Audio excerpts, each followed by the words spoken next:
You don't expect your life to implode between Gate 14 and the baggage carousel. But that's exactly what happened to Marcus Hale. One minute, he was humming along to an old Stevie Wonder track in his head, the hum barely audible above the chatter of arriving passengers. The next, he was staring into the eyes of a customs officer whose gaze felt like it could strip him down to bone, not because she was thorough, but because she hated what she saw. Her name, according to the little silver tag pinned above her chest, was Officer K. Renshaw. Mid-40s, pale, with a posture so rigid you'd think the airport issued steel rods instead of spines. She smiled without warmth, the kind of smile that made your gut clench. "Sir, random inspection," she announced, though the word random hung in the air like a bad joke. Marcus knew the drill. He'd been randomly inspected in 4 different airports in the last 3 years. His skin was apparently a magnet for suspicion. But this time was different. She motioned toward a table under the sterile hum of fluorescent lights. The luggage belt's distant clatter echoed like a drumbeat. Marcus set his duffel bag down, careful to keep his movements slow. He'd learned long ago that sudden movements around uniforms could end badly for men who looked like him. Officer Renshaw snapped on her gloves with a sound like breaking rubber bands. She unzipped his bag, rifling through his clothes folded neatly, the way his mother always taught him, pausing just long enough to glance at him after each shirt, each pair of socks, like she was studying the face of a liar. Then it happened. A flicker of movement, so fast you'd miss it if you weren't already watching her hands. A small, plastic-wrapped packet appeared between her gloved fingers and vanished into the side pocket of his bag. Marcus's stomach dropped. He almost spoke. But the memory of friends who had mouthed off and ended up in handcuffs pressed his lips shut. "What's this?" Her voice was syrupy with false surprise as she pulled the packet back out, holding it between thumb and forefinger like it was a dead rat. Marcus stared at it. White powder. A lot of it. And in that moment, the terminal's air seemed to vanish. "You tell me," he said, his voice even, because rage would not save him here. The officer's smirk deepened. "Sir, you're under arrest for possession of a controlled substance." Phones came out instantly. Passengers who had been averting their eyes seconds ago now recorded every moment. Some gasped. Some shook their heads. One man muttered figures under his breath. Marcus's hands were cuffed. The cold bite of metal against his wrists felt like the slam of a prison door. By the time they dragged him into the small, windowless room they called the secondary inspection office, Marcus's mind was spinning through worst-case scenarios. Prison, his mother's face when she heard, the headlines that would write him as another drug smuggler who fit the profile. Officer Renshaw dropped the packet onto the metal table with a theatrical thud. Another officer, taller, younger, with nervous eyes, entered, holding a clipboard. He looked at Marcus, then at Renshaw, his Adam's apple bobbing. "Everything okay here?" the younger one asked. "Routine bust," Renshaw said, already filling out paperwork. "Open and shut case." But there was a tremor in the younger man's gaze that caught Marcus's attention. For the first time, he saw something that looked like doubt. "You can't do this," Marcus said, his voice low but sharp. "You know that's not mine." Renshaw didn't look up. "Save it for the judge." Marcus leaned forward, cuffed hands clinking against the table. "I saw you put it in my bag." The younger officer froze for half a second, eyes darting between them. Then, as if remembering his place, he stepped back toward the door. And in that split-second hesitation, Marcus realized something important. Maybe, just maybe, Renshaw's worst mistake wasn't planting the drugs. Maybe it was doing it in front of someone who wasn't entirely on her side. The air in the room felt different now. Not saffron but charged, like a storm cloud had just rolled in and everyone knew lightning was coming. The younger officer's name tag read J. Miller. Marcus noticed because his eyes were locked on that name like it might one day be carved into his salvation or his grave. Miller hovered near the door, chewing the inside of his cheek like he was deciding whether to speak or keep his career. His hands shifted, restless, the clipboard now held like a shield. "You sure you want to do this?" he finally said, his voice pitched low, meant only for Renshaw. Renshaw's pen froze on the page for a fraction of a second before continuing its neat, angry strokes. "Protocol, Miller. You follow mine. You'll have a long career here." Marcus almost laughed. Long career? Or long list of framed lives? He kept quiet. The silence in the room stretched until it felt like a third presence, watching all three of them. Then, a knock on the door broke it. Officer Renshaw. A voice called from the hallway. Supervisor wants you in his office. Now. Renshaw's eyes narrowed. She snapped the packet shut in an evidence bag and handed it to Miller. Log it. Don't screw it up. And then she was gone, her heels clicking down the hallway like a metronome of control. The door shut. It was just Marcus and Miller now. For a moment, neither spoke. Miller stared at the evidence bag in his hand, the white powder catching the overhead light. Then he looked up, meeting Marcus's eyes for the first time without the shield of Renshaw's presence. You're saying she planted this? Marcus kept his gaze steady. I'm not saying it. I watched it happen. Miller swallowed, Adam's apple bobbing again. You got any proof? You were in the room. You saw her pull it out of the same pocket she put it in. I saw something, Miller muttered. But that's not the same as proof. Marcus leaned forward. How many times has she done this? Miller flinched like the question was a slap. He didn't answer right away, and that was all Marcus needed to know. I've been a cop for 8 years, Miller finally said, his voice so low Marcus had to lean in to hear. First in the city, now here. I've seen bad arrests, but I've never seen someone plant it. Not until. He cut himself off, jaw tightening. Marcus's pulse kicked faster. Not until her. Miller didn't confirm, but he didn't deny either. The door burst open before Marcus could push further. Renshaw returned, her expression tight with the kind of irritation you get when a boss questions your story. She yanked the evidence bag from Miller's hand, shooting him a look that could carve stone. Come on, Miller. You're in the interview too. They sat Marcus in front of a recording camera. The red light glowed like a warning. Renshaw did most of the talking, spinning the narrative like a spider building a web. She described the suspicious behavior she'd observed. Marcus looking around nervously, clutching his bag too tightly, avoiding her gaze like someone hiding something. Marcus listened, his anger simmering into something sharper. You know what's funny? He interrupted, voice calm. You just described how most people act when they're being targeted. Renshaw's pen tapped against her notepad. Mr. Hale, this isn't about race. It's always about race with you, isn't it? Marcus shot back. Miller's eyes flickered at that, a tiny twitch of guilt. Renshaw ignored the jab, moving on to how the drugs were discovered in his bag. Marcus let her finish, then leaned toward the camera. My name is Marcus Hale. I am not a drug smuggler. I am a victim of a setup by Officer K. Renshaw, who placed the drugs in my bag during inspection. And if you pull the security footage from Checkpoint C, you'll see exactly that. The words landed like a grenade in the room. Renshaw's pen stopped tapping. Miller's eyes widened just enough for Marcus to see the truth hadn't thought of the cameras either. You think we don't know where our cameras point? Renshaw said finally, her smirk creeping back. Checkpoint C's lens is angled at the baggage line. It won't show a thing. Maybe not your camera, Marcus said. But airports are full of cameras you don't control. Airline gates, news crews, tourists with phones. For the first time, Renshaw's smirk faltered. The next few hours blurred into a slow suffocation.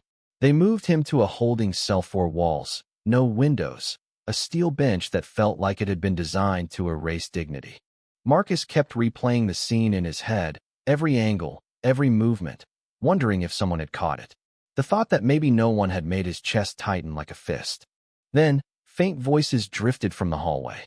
Look, I'm just saying, I saw her hand in his bag before she found anything. A male voice said Miller. Renshaw's reply was a hiss. You saw nothing. And if you know what's good for you, you'll remember that. A pause. Footsteps moving away. The seed of hope in Marcus's chest grew a fraction. By the time they brought him out to transfer him to county lockup, the terminal had shifted. More eyes followed them now. Someone must have leaked the story, or maybe the sight of a black man in cuffs with cameras around was enough to draw attention like flies to honey. As they moved past the arrivals area, Marcus caught sight of a young woman holding up her phone. She wasn't hiding it. She was aiming it right at Renshaw and him. The look on her face wasn't pity. It was fury. He didn't know it yet, but that video would be online in under an hour. At county, the process was mechanical fingerprints, mugshot, strip search, the whole degrading carousel. Marcus said nothing. He'd decided silence was his only weapon until he had a chance to speak where it mattered. But word travels in lockup. By the time he was in a cell with 2 other men, they'd already heard. You the airport guy? One asked. Guess so, Marcus said. The other man shook his head. Messed up. My cousin got popped by TSA for the same thing last year. Couldn't prove nothing. Did 18 months before they dropped the charges. Marcus swallowed the knot in his throat. That was what scared him most, that the truth wouldn't matter. It was the second night when things started to turn. Miller showed up. Not at the cell, wasn't allowed, but in the visitor's room. He looked like a man walking into a fire he wasn't sure he could put out. They told me not to talk to you, he began, sitting across the scratched plexiglass. Marcus leaned in. So why are you here? Miller hesitated, then pulled something from his pocket, a small USB drive. He slid it into the metal tray under the glass. Marcus stared at it. What's that? Footage, Miller said. Not from airport security. From a passenger's phone. She emailed it to the complaints department this morning. I made a copy before it disappeared. Marcus's chest felt like it might burst. It shows her planting it. Miller nodded once. Clear as day. And you're giving it to me because? Miller's jaw worked. Because I signed up to stop criminals. Not make them. And because if I hand it over through channels, it'll vanish. Marcus picked up the drive, his fingers trembling. For the first time in 48 hours, he allowed himself to believe he might walk out of this alive, not just free, but vindicated. But he didn't yet know. This was the moment Renshaw's worst mistake started writing its own ending. Marcus didn't sleep that night. The USB drive felt like it was burning a hole in his pocket.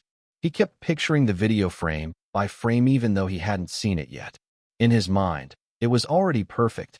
Renshaw's hand slipping into his bag, her face lit by that smug certainty she thought no one could touch. Morning came slow. A guard with a shaved head and a voice like gravel called his name. You got a lawyer? Marcus frowned. He hadn't called one, couldn't. He hadn't even been given the chance. But when they led him to the interview room, a tall black woman in a tailored navy suit was waiting. Her hair was pulled into a sleek bun, her eyes sharp behind thin-framed glasses. Mr. Hale, she said, shaking his hand firmly. I'm attorney Leona Brooks. I'm here because your case is about to become very public. Marcus blinked. Public? She slid a tablet across the table. On the screen was a paused video, grainy, but clear enough. It showed Renshaw's hand dipping into her own jacket pocket, palming the packet, then slipping it into the side compartment of Marcus's bag. Where did you? Twitter, Leona said. It's everywhere now. Over 2 million views in 12 hours. News outlets are running it. Hashtags. Memes. Protest calls. You're not just a case anymore, Mr. Hale. You're a headline. Marcus exhaled, leaning back in his chair. So that's it. I'm free. Leona's mouth tightened. Not yet. The DA's office hasn't dropped the charges. They're claiming the video might be misleading or edited. Of course they were. By the time they took Marcus back to his cell, the ripple had become a wave. Guards whispered as they passed him. Other inmates slapped him on the back, some with genuine support, some just because they wanted to be near a name that was blowing up online. That night, chants from outside the jail seeped through the concrete walls. At first, Marcus thought it was just the wind. Then the words became clear. Free Marcus Hale? Justice now. He sat on the edge of his bunk, listening. It was a strange mix: hope, disbelief, and a deep, dangerous fear. Public attention could save him, or it could make him a bigger target. The next day, Leona returned with paperwork. We're filing for immediate release pending trial, she said. The court can't justify holding you with this kind of public scrutiny. The hearing was set for the afternoon. When they brought Marcus into the courtroom, it was already packed. Reporters in the front rows, community activists with signs, even a few airport employees, their ID badges still hanging from their necks. Renshaw was there too, sitting stiff at the prosecution table. She looked different now, less smug, more brittle. Her eyes flicked toward Marcus for half a second before snapping away. The judge, an older man with steel gray hair, adjusted his glasses as Leona began. She laid out the sequence of events, then cued the video on a large screen. The room fell silent. Every second of the footage felt like an earthquake in Marcus's chest. And when Renshaw's hand slid the packet into his bag, there was an audible gasp from the gallery. The prosecutor stood. Your Honor, the defense is attempting to sway the court with a video of unclear origin. The authenticity, Leona cut in, has been verified by 2 independent digital forensics labs, whose sworn affidavits are before you. The judge glanced at the papers, then back at the screen. I've seen enough. Mr. Hale, You are released on your own recognizance pending trial. Officer Renshaw, he paused, his voice dropping into something harder. You will remain in this courtroom for further instructions from internal affairs. Outside, the cameras descended on Marcus like a storm. Marcus, how does it feel to be free? Do you think Officer Renshaw should be fired? Are you planning to sue? He didn't answer any of them. Not yet. Instead, he kept walking until he saw his mother standing at the curb. Her arms opened before he even reached her, and for the first time in days, Marcus felt the weight in his chest loosen. But the fight wasn't over. Leona warned him in the car. They'll try to spin this. Say she made a mistake. Say you were aggressive. They're going to dig through your life looking for anything to smear you with. Every unpaid parking ticket, every missed bill, every bad photo. Marcus stared out the window. Let them look. I've got the truth. Leona gave a faint smile. And now, so does the world. 2 weeks later, the trial began not for Marcus, but for Renshaw. The DA's office, under immense pressure, filed charges, evidence tampering, false arrest, civil rights violations. The courtroom was even more crowded than before. Every day, news crews camped outside. Social media turned each witness statement into clips and sound bites. Miller took the stand on day 3. His voice shook at first, but as he recounted what he'd seen, his tone grew stronger. She told me to log it. I knew something was wrong. I didn't think I could speak up. I was wrong. Renshaw's attorney tried to rattle him. So you're saying you're complicit? Miller didn't flinch. I'm saying I was a coward. And I'm fixing that now. When it was Marcus's turn to testify, he didn't hold back. He described the humiliation, the fear, the way her eyes had told him the outcome before she'd even opened his bag. I've been searched before, he told the jury. Stopped. Questioned. But this was different. This wasn't suspicion. This was a decision. She decided I was guilty before I even landed. The courtroom was silent when he stepped down. In the end, the verdict came back guilty on all counts.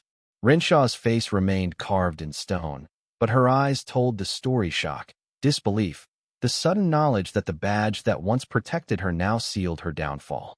Marcus didn't cheer. He didn't smile. He just sat there, breathing, feeling the years of distrust and anger and survival pressing against this one moment. Outside, reporters asked if he felt justice was served. I feel, Marcus said slowly, like the real justice will be when no one else has to go through this. The clip would play on every network that night, but Marcus didn't watch. He went home, shut the door, and sat in the quiet, knowing the fight for that kind of justice was far from over. The courthouse steps were a flood of voices. Some were chanting his name. Others were holding signs: justice for Marcus, stop racial profiling, end airport discrimination. The air buzzed with the sound of camera shutters, news anchors delivering into microphones, and the raw, unpolished noise of people who'd had enough. Marcus didn't stop to give a speech. He let Leona handle the press while he slipped into the passenger seat of her car. His body ached in a way he hadn't felt before, not the ache of injury, but the kind that comes when adrenaline finally runs dry. You know, you just became a symbol, right? Leona said as she pulled into traffic. I didn't ask to be, Marcus replied. That's the thing about symbols, she said. You don't choose it. It chooses you. For the first few days after the verdict, Marcus stayed home. His phone didn't stop buzzing: calls from reporters, texts from strangers thanking him, DMs from activists asking him to speak at rallies. But home didn't feel the same anymore. Every knock at the door made him tense. Every time a police cruiser rolled down his street, he found himself watching until it passed. It wasn't paranoia. It was experience. 3 days after the trial, Miller showed up unannounced. He stood on Marcus's porch in jeans and a faded hoodie, hands shoved deep into his pockets. They fired me, he said when Marcus opened the door. I'm sorry, Marcus replied. And he meant it. Miller shrugged. I should have spoken up sooner. Maybe I'd still have a job. Or maybe I'd just be out sooner. He glanced down at the porch boards, then back up. I wanted to tell you Renshaw's been doing this for years. Not just at the airport before that, in her precinct. They're reopening a bunch of her old cases. Marcus felt a cold knot twist in his stomach. How many? Too many, Miller said quietly. People who never had a camera on them. People who didn't walk out. That was the real gut punch. Marcus had survived because luck and outrage had aligned for him. Others hadn't. A week later, he finally agreed to speak at a community event. It wasn't in a courtroom or on the courthouse steps. It was in the back room of a church, folding chairs set in rows, the smell of strong coffee drifting from the hallway. He didn't prepare a speech. When it was his turn, he just stood up and told the truth. "I'm not here because I'm special," he began.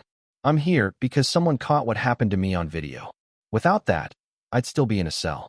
I'd still be guilty in the eyes of people who decided what I was worth before they even knew my name." He looked around the room, faces old and young, black and white, some leaning forward, others leaning back, but still listening. "This isn't about one bad officer," he continued. "This is about a system that lets bad officers make choices like that without fear. And it's about making sure no one has to rely on luck to get justice." When he sat down, the applause wasn't loud or flashy. It was steady, deliberate, the kind that meant people weren't just clapping for him, they were clapping for the fight they intended to keep going. Meanwhile, Renshaw's world unraveled. The news tracked her transfer from the courthouse to a county facility for processing. Editorials called her a symptom of deeper rot. Civil rights lawyers announced a class action lawsuit involving a dozen other people she'd arrested under suspicious circumstances. Her name was now shorthand for corruption in online discussions. Renshaw became a trending tag, attached to stories from people describing their own experiences with racial profiling. That was the worst mistake in full view now. She'd picked the wrong target. She'd done it in the wrong place. And she'd underestimated how fast one act could pull the whole thread loose. Marcus didn't take satisfaction in watching her fall. There was no victory in only the reminder that if it hadn't been her, it could have been someone else. What did matter were the changes that started to creep in at the edges. New training requirements for customs officers, mandatory body cams at certain checkpoints, independent review boards for passenger complaints. Small things, maybe, but real. Months passed. The news cycle moved on, but Marcus's name still popped up in discussions about racial profiling and police reform. Sometimes people recognized him at the grocery store. Sometimes they thanked him. Sometimes they just nodded, a silent acknowledgement between strangers who understood. One evening, he found himself back at the airport, not traveling, just picking up his sister. The smell of coffee from the kiosks, the sound of rolling suitcases, the sterile light, it all hit him harder than he expected. He passed the customs area. The tables were the same, the conveyor belts humming as always. But there was a new sign above the inspection zone. All inspections subject to bodycam recording for your safety and ours. It was small, almost easy to miss. But to Marcus, it was proof that the worst things people did could sometimes lead to better ones if you forced the world to watch. When his sister came through the gate, they hugged tight. "You okay?" she asked, her eyes searching his. "I'm good," Marcus said. And for the first time in a long while, he meant it. Later, as they walked out into the night air, Marcus looked back at the terminal. The glass walls reflected the city lights, hiding what was inside. But he didn't need to see it. He knew what could happen in there. And he knew what it took to stop it. Not luck, not even proof, but people willing to say no more and mean it. That was Renshaw's real mistake, in the end. Not the packet in the bag. Not the smirk in the inspection room. It was that she thought nobody was watching. And now, everybody was. Thank you for listening. If you find it interesting, please like and subscribe to follow the next stories.